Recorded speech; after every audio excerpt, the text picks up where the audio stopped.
Hey guys, welcome back to my channel. My name is Debbie or Cakes, and before I jump into the topic that I'm going to be talking about today, I just want to say that Neutrogena is permanently on my op list. We are not friends, we're not confidants, we're not colleagues. This alcohol-free toner, whatever, fragrance-free, it broke me out so badly. I don't have on any foundation today because I didn't want to risk it. It's so bad. Anyways, that's not what we're here to talk about today. Today we're here to talk about Youthforia and the conversation again about how brands just do not care about the black dollar. They do not care about the brown dollar. They don't want POC money. They just do not care. As much money that we've poured into these communities, into these beauty brands, they continuously disappoint us. They continuously throw it back in our faces. They continuously make us regret ever giving them our support in the first place because they proved to us that they never cared about us in the first place. It's been all around the internet now for, I want to say, weeks, but if you haven't heard about it, the brand Youthforia is a beauty brand. I believe it started as a TikTok brand. I don't know too much about it. I don't really stay on TikTok all that much, so I also don't like them because they forced me to get back on TikTok to really get into the nitty-gritty of the situation. Originally, Youthforia launched their foundation range, I think with just 15 shades, and obviously 15 shades is not enough for everyone. Not even 20, not even 30. It's nowhere near enough. It's not going to cover a big range of people, so you can already tell where the problem is stemming from and what demographic has been left out of the shade range. So everyone is talking about it, they're complaining about it, they're calling the brand out, they're saying, hey, can you please give us more shades? Because other people would like to try this. They gave us shades all right. They gave us new shades all right. They gave us shades all right. They gave us the deepest shade. They boast this is the deepest shade ever, and the founder, she was so proud of swatching it next to Fenty Beauty. She was so proud. Oh, it's the deepest shade. We carry the deepest shade ever. It's blackface paint. You ever want to do blackface? That is the perfect shade for you. This shade is not naturally occurring in anyone's skin tone because it's literally made from one pigment. Shout out to r/beauty guru chatter. They've been standing on their neck the whole time. Shout out to everybody on TikTok. They've been standing on their neck the whole time. Youthforia just uses 77499, which is a black iron oxide pigment, which is why when you mix it with a lighter color, it's turning gray. You can see the ingredients information in the images. This is from Shelfie Scoop on r/beauty guru chatter. They actually posted information about the certain pigment that Youthforia used in that shade 600. It's one pigment. Naturally occurring skin tones are not made up of just one pigment. They're made up of multiples. That's why whenever people tried to mix it with other shades, it's giving gray, it's giving death, it's giving casket ready. It's just giving something that does not exist.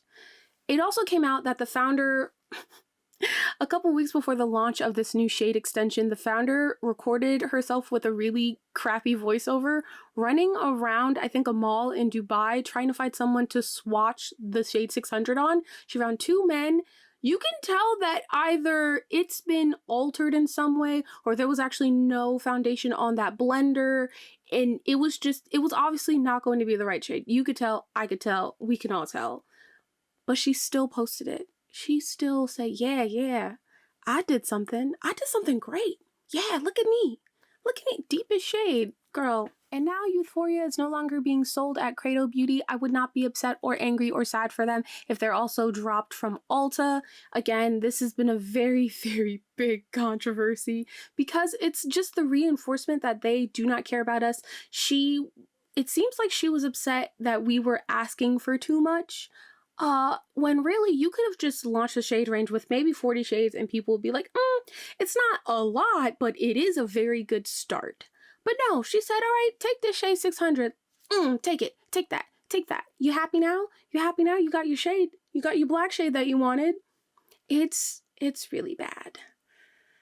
It's really bad. I don't know about the future of the brand. I mean, Tarte is one that comes to mind that had this similar situation and it was bad. It was bad. If you remember, Tarte Shape Tape that controversy with them and their very abysmal shade range launch, to the point where they had to collab with darker skinned influencers in order to do that shade extension. And the shade extension, it was all right. It was good. It was good. Okay, I'm not gonna be like, oh, it was still bad. It was good. And people were upset because you shouldn't have to do that. Like, there should not be a, oh, we're working on it, we want to get this right before we add this extension. Why wasn't that something that you were working on when you made all of these other shades? Like, it's not adding up. It's giving lazy. It's giving, oh, you're an afterthought. It's giving, oh, we do want your money. Just wait on it. So the future of Youthforia, they haven't responded outwardly to everyone. Their group chat was leaked with a bunch of other influencers that they probably have on payroll that's been pushing them, but so far they have not come out with an official statement to everyone. And my thing is, do we care what they're going to say? Do we care if that they're going to apologize?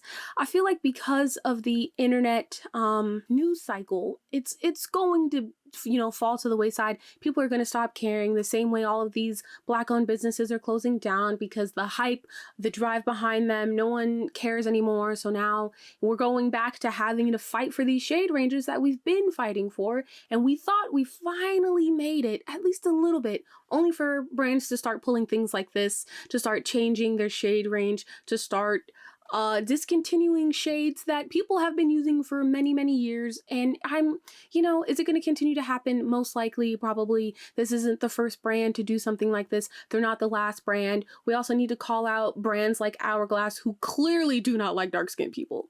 Clearly. But they're charging that much and people are buying it. So it's very frustrating. Kind of funny, but very frustrating. If you made it this far, thank you. I did not have anything really planned. I didn't have anything scripted. I'm sorry, I'll do better. I really just want to come on here and kind of talk about it because it's crazy. It's crazy. It's 2024 and we're still having to have this argument. We're still having to have this fight with these brands and call them out and stay on their necks because no way we're gonna let you get away with doing something like that. That's crazy. That's crazy.